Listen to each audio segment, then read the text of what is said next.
Bismillahirrahmanirrahim. Assalamualaikum warahmatullahi wabarakatuh. Selamat pagi, siang, ataupun sore untuk mahasiswa yang mengampu mata kuliah pemanfaatan dan pengendalian ruang.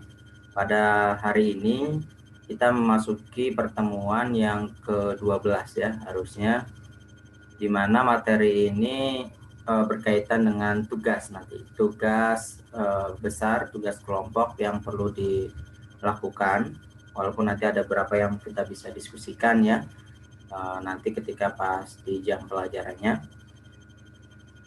Namun biar lebih efektif, biar lebih efisien karena materi cukup banyak, saya coba buatkan video ajarnya sehingga nanti pas ketika kuliah kita langsung diskusi dan juga diskusi teknis terkait tugas yang PPR ini. Materi ini tentang dua hal.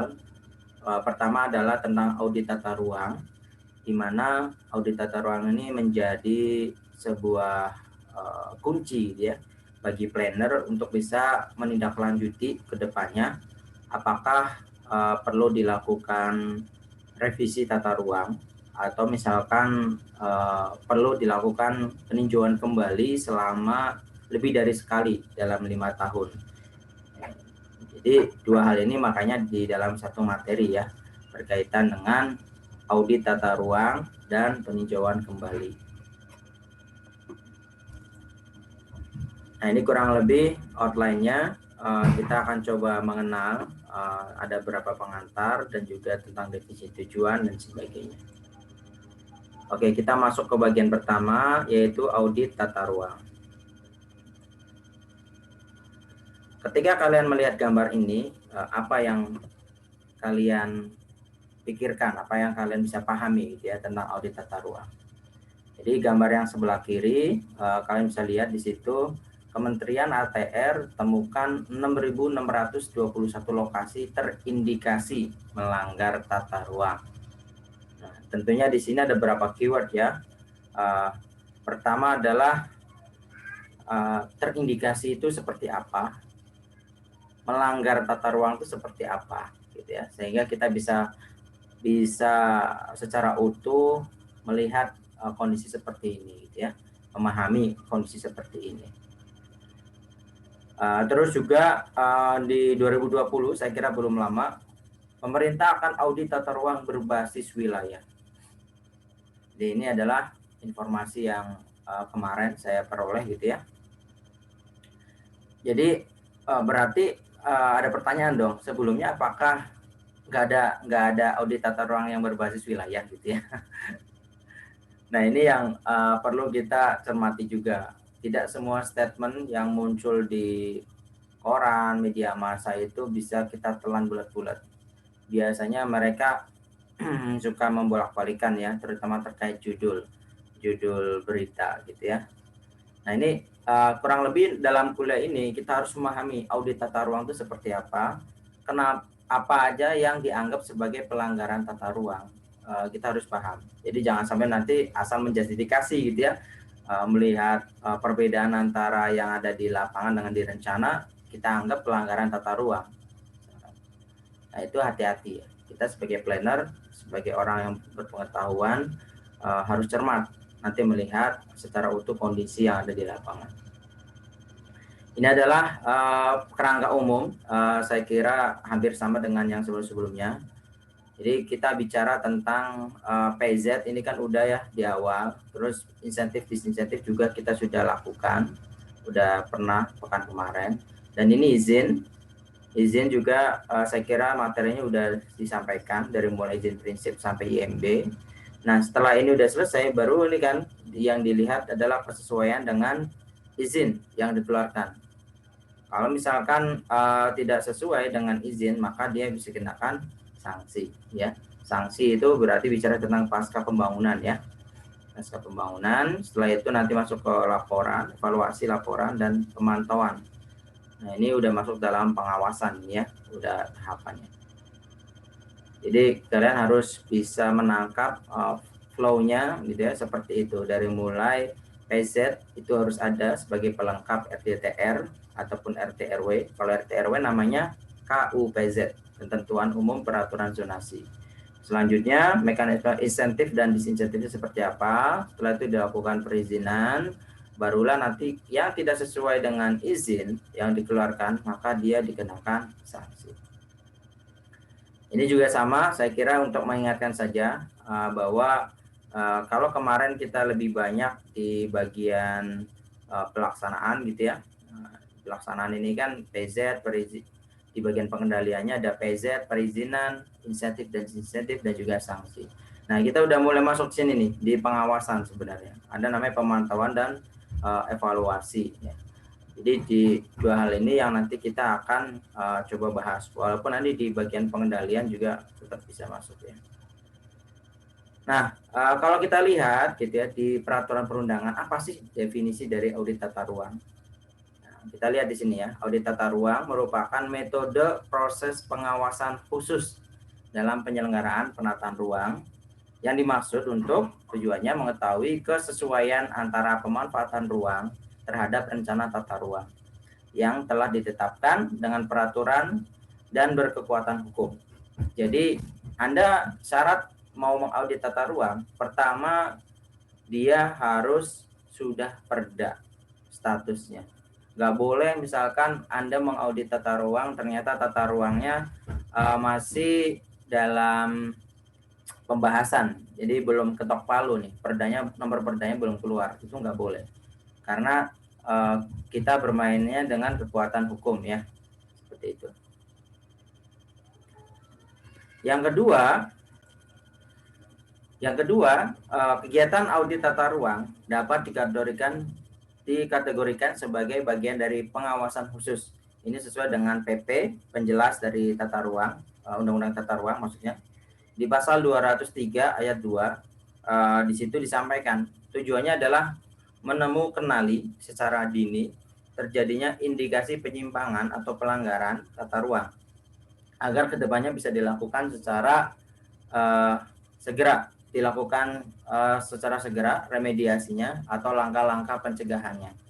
Jadi di sini disampaikan bahwa konteks audit tata ruang adalah bagaimana secara dini kenali gitu ya, kira-kira apa menangkap gitu ya, secara awal ini kira-kira terjadi penyimpangannya seperti apa. Nah, manakala ada indikasi pelanggaran yang sifatnya pidana, maka sebenarnya bisa ditindaklanjuti oleh PPNS atau penyidik pegawai negeri sipil di bidang penataan ruang. Jadi istilahnya Satpol PP-nya lah. Dan semua urusan itu hampir ada PPNS-nya. Jadi dia yang bagian penyidik. Nah, tentunya memang di sini saya kira tidak populer terkait dengan PPNS di penataan ruang. Nah, makanya di sini kita yang tahu bagaimana prosesnya, kita harus kawal ya. Apalagi kalau kemarin kan sempat tuh HMTPL, terus juga dari kita dari teknik PWK ada meresmikan bersama gitu ya, petarung peduli tata ruang gitu ya, komunitas yang siap mengawal tentang penataan ruang. Ini menurut saya menarik ya, dan pemerintah sangat terbantu sekali kalau misalkan ini dilakukan. Nah, kita lihat bagaimana sih urgensi ataupun misalkan tujuan dari audit tata ruang itu. Pertama, secara urgensi, pertama adalah timbulnya permasalahan dalam penyelenggaraan penataan ruang. Ini jelas ya, karena memang ada yang kita anggap sebagai permasalahan di dalam penataan ruang, tentunya kita harus selesaikan. Yang kedua, munculnya indikasi penurunan kualitas ruang. Nah, ini penting ya. Baik memang sifatnya lingkungan hidup atau misalkan sosial, maupun sebenarnya bisa jadi kerugian secara ekonomi yang disebabkan karena penyimpangan tersebut. Jadi penyimpangan itu sebagai bentuk yang pemicu masalah-masalah turunan lainnya, termasuk turunan lingkungan hidup, sosial maupun ekonomi. Sehingga disinilah planner harus turun tangan, harus mengawal gitu ya, agar tidak terjadinya tadi penurunan kualitas ruang, terutama segregasi antar zona ya yang ada di dalam ruang. Yang ketiga adalah dugaan adanya pelanggaran pidana sifatnya. Jadi nanti di sanksi sebenarnya harus ada penjelasan bagaimana perbedaan sanksi administratif, ada sanksi pidana dan perdata di dalam urusan penataan ruang. Nah, itu juga perlu kita pahami ya. Tentunya goalsnya apa sih gitu ya? Goalsnya adalah bagaimana terwujudnya tata ruang yang aman, nyaman, produktif, dan berkelanjutan. Jadi ini selaras dengan tujuan penataan ruang. Intinya adalah tertib tata ruang. Jadi pemanfaatan yang sinkron dan selaras itu akan menciptakan ruang hidup yang lebih baik. Mulai dari ini sampai masa yang akan datang. Nah, kira-kira ini adalah beberapa prinsip yang perlu kita pahami di dalam mengaudit tata ruang. Pertama, prinsipnya harus komprehensif, jadi nggak boleh setengah-setengah gitu ya. Jadi pemeriksaannya mendalam dan juga menyeluruh. Mendalam berarti di substansinya, menyeluruh berarti di sektornya. Yang kedua, fokus pada permasalahan yang berdampak pada penurunan kualitas ruang. Kita nanti akan ada waiting list, masalah apa aja di dalam sebuah wilayah. Nanti mana kita identifikasi yang memiliki dampak pada penurunan kualitas ruang, yang paling prioritas itu yang harus ditangani. Yang ketiga, pemerintah berwenang menugaskan auditor. Ini jelas ya, auditor di sini tentunya planner ya. Planner jadi ditugaskan oleh pemerintah untuk mengaudit nih, terutama nanti seberapa besar gitu ya coupling-coupling yang telah menyimpang atau blok-blok yang telah menyimpang. Peraturan perundangan sebagai landasan legal dalam audit. Ini tentu prinsipnya. Nggak boleh kita mengaudit tata ruang tapi belum perda gitu ya. Terus juga auditor memiliki kompetensi di bidang PWK, keplanologian, jelas. Waktu pelaksanaan audit maksimal 1 tahun. Nah, ini nggak boleh lintas tahun ya. Jadi tolong dipastikan benar ya. Kecuali nanti ada kasus khusus, mungkin barangkali force major itu bisa dilakukan. Laporan hasil audit atau kita bisa kenal dengan LHA diserahkan ke pemerintah. Ini jelas ya prinsipnya. Nah, kita masuk ke tipologi audit dalam tata ruang. Audit tata ruang itu mungkin ketika kita melakukan di lapangan, kita akan menemui 3 hal ini gitu ya. Kasus pertama adalah rencana pola ruang belum terwujud. Jadi istilahnya ada pembangunan kawasan industri di tahun 2025 gitu ya. Pada tahun 2020 deh, bukan 2025. Ternyata ini belum terwujud. Kira-kira menurut kalian apakah ini termasuk indikasi pelanggaran tata ruang? Tidak ya, itu tidak termasuk. Itu variabelnya banyak, bisa karena pendanaannya, variabelnya mungkin karena bencana atau yang lain. Jadi ini juga nanti menjadi dasar bisa jadi dilakukannya peninjauan kembali oleh sebuah daerah gitu ya. Jadi di sini dia melebihi dari batas waktu yang ada pada indikasi program. Nah, ini juga kita anggap sebagai salah satu tipe yang pertama yang perlu kita audit. Kita laporkan tapi tidak sampai ke pidana sanksi ya. Yang kedua adalah ketidaksesuaian pemanfaatan ruang dengan rencana tata ruang. Ini pasti sering banget kita menemui di lapangan ya. Kita temui di lapangan ternyata harusnya kawasan resapan air, kawasan lindung, tapi ternyata ada rumah di situ misalkan. Tapi jangan asal menjustifikasi sebagai pelanggaran. Karena bisa jadi ketika kita lihat historisnya, dia telah mengantongi izin, misalkan IMB sudah ada gitu ya. Terus tiba-tiba peraturannya berganti. Yang awalnya itu untuk perumahan, tapi ternyata baru tahu di situ kawasan resapan air, maka diganti gitu ya. Jadi kawasan resapan air sebagai kawasan lindung. Nah, di sini ketidaksesuaian itu belum tentu menjadi indikasi pelanggaran gitu ya. Jadi inilah nanti menjadi dasar pertimbangan untuk dilakukan PK. Nah, ini harus ada keputusan. Kalau misalkan mau mengubah itu, maka dilakukan disinsentif terhadap lahan tersebut gitu ya. Atau misalkan dibentukan-bentukan lain. Nah, yang ketiga ini adalah baru pelanggarannya, ketidaksesuaian pemanfaatan ruang dengan rencana tata ruang. Jadi pemanfaatan ruang ini biasanya pembangunannya dia dilakukan setelah dokumen ini sudah diperdakan.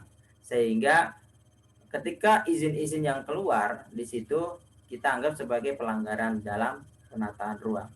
seperti itu. Atau misalkan ternyata mereka tidak mengantongi izin, itu juga sama. Nah, kita akan coba masuk apa sih sebenarnya dikatakan dia terindikasi melakukan penyimpangan atau pelanggaran tata ruang.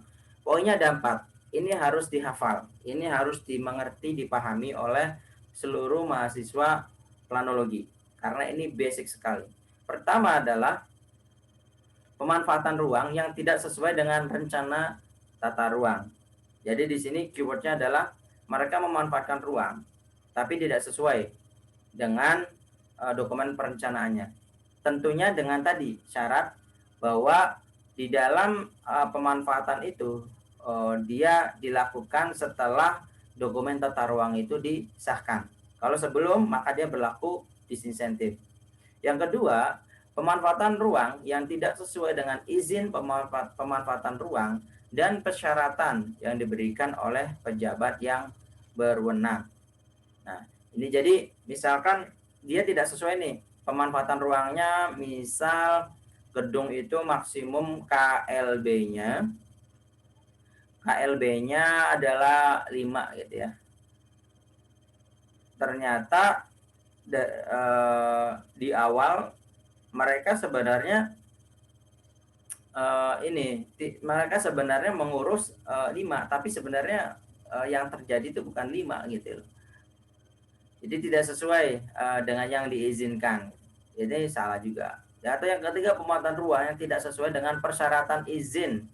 Jadi kalau tadi tidak sesuai izin, tidak diizinkan, malah bangun-bangun aja.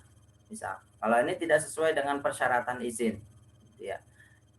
Yang keempat adalah, ini yang tidak kalah penting. Kalau pemanfaatan ruang itu menghalangi akses terhadap kawasan-kawasan yang dinyatakan sebagai milik umum oleh peraturan perundangan. Jadi misalkan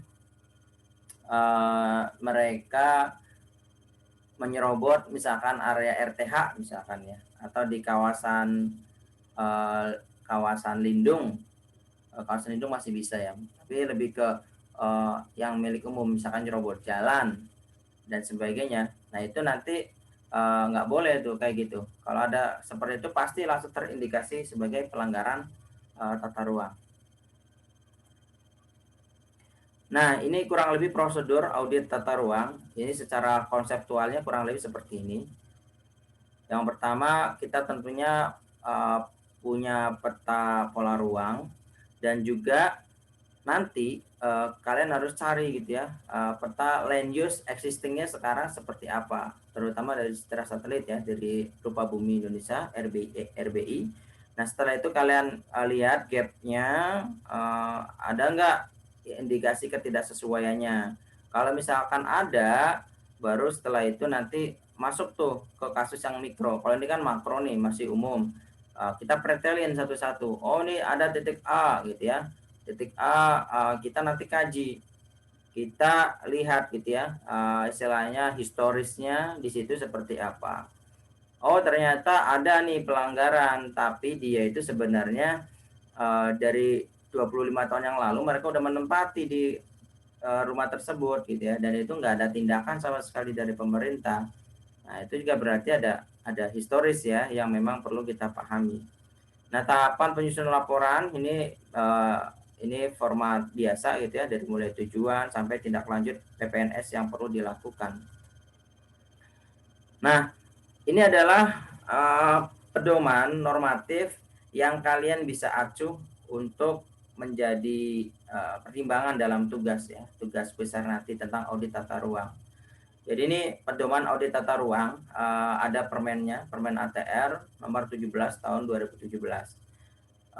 Sebenarnya lebih detail, ada yang versi detail ya, cuman nampaknya saya cukup menampilkan ini, selebihnya kalian bisa pelajari langsung dari peraturan perundangannya.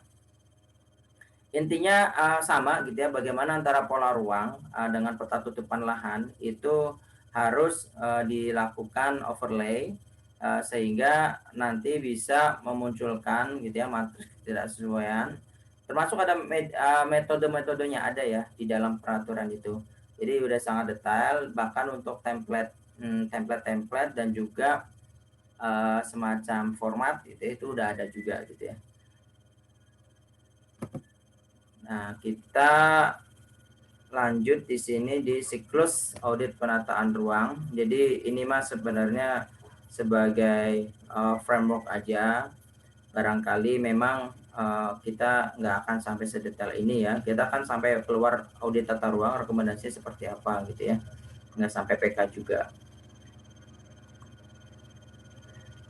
Nah ini kurang lebih kalau misalkan sudah dilakukan, kita nanti akan melakukan penertiban. Ya. Penertiban ini sebagai bagian dari follow up audit tata ruang. Pertama adalah inventarisasi masalah. Ini tentunya yang dari hasil audit ya. Hasil audit, terus juga ada laporan dari masyarakat dan sebagainya. Ini kan listnya banyak nih, long list. Setelah itu akan diseleksi pemilihan kasus. Kenapa dilakukan pemilihan kasus? Karena sumber daya terbatas pasti, gitu ya. Dan juga waktu, ya, waktu, materi dan sebagainya. Jadi kita pilih mana kasus-kasus yang dianggap cukup signifikan menurunkan kualitas penataan ruang, ya. Terus juga setelah itu dikumpulkan gitu ya, dikumpulkan semua bahan keterangannya, historisnya gitu ya. Nanti setelah itu diekspos, setelah itu diverifikasi, pengecekan di lapangan, validasi informasinya. Setelah itu nanti akan ada kesepakatan tindakan, di mana di sini sudah mulai masuk di ranah hukum, ada legal opinionnya ya, mana yang terindikasi tidak sesuai nih. Nah setelah itu baru ada forum sosialisasi, setelah itu baru dilakukan SP1, SP2 gitu ya, SP3. Ini terus berlanjut. Kalau misalkan dia tetap melanggar, tetap menolak, maka dia bisa dilakukan pidana sebenarnya ya. Sini. Ya paling banter sini tindakan pemasangan pelang untuk penutupan gitu ya, penutupan dari kegiatan ruang tersebut. Nah ini adalah contoh gambaran umum tentang audit tata ruang. Jadi ini kurang lebih ada beberapa titik gitu ya. Nanti disampaikan titik koordinatnya ini mana aja nih. Titik A, B, dan C misalkan. Lintang selatan, bujur timurnya berapa gitu ya. Di sini juga lokasinya di kelurahan yang mana, peruntukannya harusnya apa, dan existingnya sekarang jadi apa. Luasnya yang indikasi pelanggarannya itu ada berapa hektar dan sebagainya. Kalian perlu gali. Dan ini contoh saja tahun kemarin ya. Tahun kemarin ini ada salah satu yang mengambil tentang Kota Bekasi. Kota Bekasi di sini waktu itu memang kita minta hanya beberapa zona aja dipilih gitu ya. Dan ini ada sekitar 4 kalau salah, bisa masukkan 3. Jadi contoh di sini ada 3 titik yang berwarna merah ya. Jadi merah ini berarti dia penyimpangan, tidak sesuai antara yang di peraturan, berkaitan dengan RT RW atau DTR dengan kondisi realnya. Nah nanti setelah itu mereka meninjau tuh ke lapangan gitu ya, meninjau ke lapangan, ke lokasi sana, wawancara ya, tanya-tanya ke mereka, ini di sini sejak kapan ya gitu ya, tinggal apakah sudah punya izin gitu ya. Tapi ya cara-caranya yang smooth lah ya, jadi jangan terlalu frontal gitu. Jadi ngelihat aja, atau misalnya tukang nanya ke apa ya, warung kopi lah sekitar gitu ya. Nah setidaknya nanti akan ada referensi secara historis seperti apa. Nah ini ada gambarnya, penyimpangannya ini harusnya apa, jadi apa gitu ya. Nah itu perlu juga dilakukan. Nah setelah itu kita verifikasi hasil lapangan gitu ya. Misalkan nih pertama zona yang direncanakan itu yang nomor pertama tadi resapan air, tapi existingnya permukiman ya. Luasnya cukup besar 36 hektar, dan ini pelanggarannya termasuk alih fungsi lahan. Peruntukannya untuk pola ruangnya berupa kawasan pelindungan setempat. Ketentuan PZ-nya tidak diperuntukkan untuk mendirikan bangunan yang bersifat perdagangan dan jasa. Jadi disinilah memang nanti kalian bisa lihat. Ya, atau yang kedua nih ada contoh yang penyimpangan kedua. Pola ruang sekian, kode posnya sekian, koordinatnya juga disampaikan, penggunaan lahannya, perdagangan dan jasa misalkan gitu ya. Hasil verifikasi lapangan berdasarkan hasil overlay peta terhadap penyimpangan penggunaan di Kelurahan Medan Satria di mana peruntukan pulau ruang. Nah, ini masih belum sesuai ya. Harusnya kalau verifikasi lapangan itu kita bicara di sana tuh sudah dibangun dari kapan, tahun berapa gitu ya. Apakah sudah punya izin atau belum? Secara historis itu perlu di capture ya. Nah, kita masuk sekilas tentang peninjauan kembali. Saya kira kalian sudah memperolehnya dari TKF ya. TKF kalian udah belum? Belum ya? Semester depan. Ya, insya Allah nanti di TKF ya. Cuman ini sebagai pemahaman awal saja. Kalau misalnya kita bicara tentang PK, kita bicara tentang faktor internal dan eksternal gitu ya. Di mana faktor eksternal itu hal-hal yang memang tidak dikehendaki oleh daerah gitu ya. Misalkan tiba-tiba ada perubahan undang-undang, ada pergantian ya, misalnya ada kondisi kebencanaan dan sebagainya gitu ya. Itu bisa juga menjadi masalah. Nah, prakarsanya bisa oleh masyarakat, bisa juga dari usulan dari sesuai dengan rencana ya 5 tahunan, atau misalkan ternyata nanti akan ada perubahan secara kecil minor tanpa revisi, ada yang perubahan besar yang harus revisi ya. Ini kurang lebih landasannya, kalian bisa lihat di Undang-Undang Penataan Ruang dan PP berkaitan dengan penjelasan pelaksanaan Undang-Undang Penataan Ruang.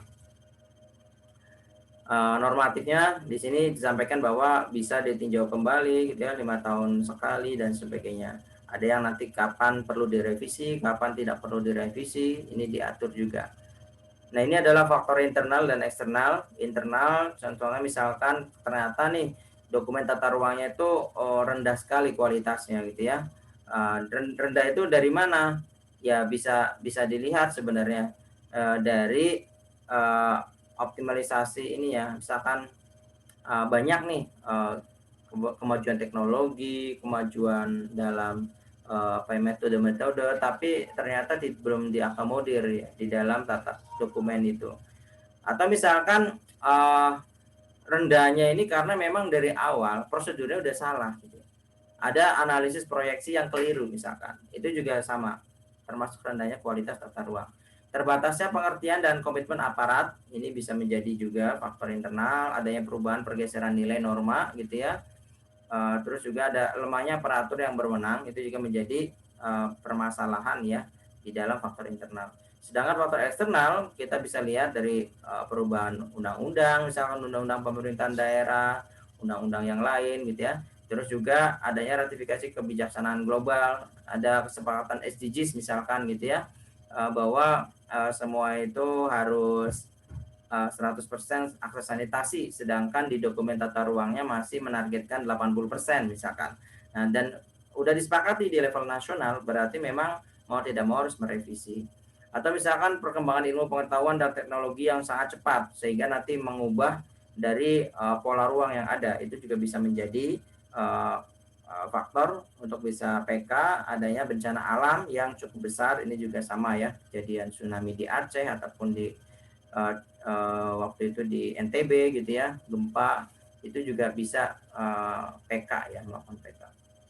Ini normatifnya, saya kira ketentuan PK sama dengan audit, jadi dia harus perda dulu tata ruangnya dan umurnya minimum 5 tahun gitu ya.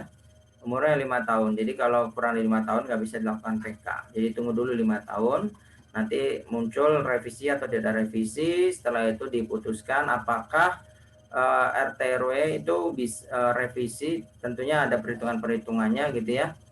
Nah, yang terakhir adalah diputuskan nanti kira-kira apakah harus perda ulang atau cukup revisi minor saja. Nah, ini prosedur umumnya, saya kira prosedur perubahan rencana kategori kecil dan satu lagi yang besar. Kalian bisa baca di sini. Intinya kalau misalkan yang skala besar berarti memang dia harus ini istilahnya harus perda ulang gitu ya. Harus perda ulang. Kalau kecil itu saya kira minor, jadi tidak perlu perda ulang, hanya revisi aja bagian kecil sebagai bagian implementasi dari PK. Itu kurang lebih materinya, semoga bisa tertangkap dengan baik dan ini menjadi bahan juga, bahan diskusi nanti pas kelas ya. Demikian, diakhiri. Assalamualaikum warahmatullahi wabarakatuh.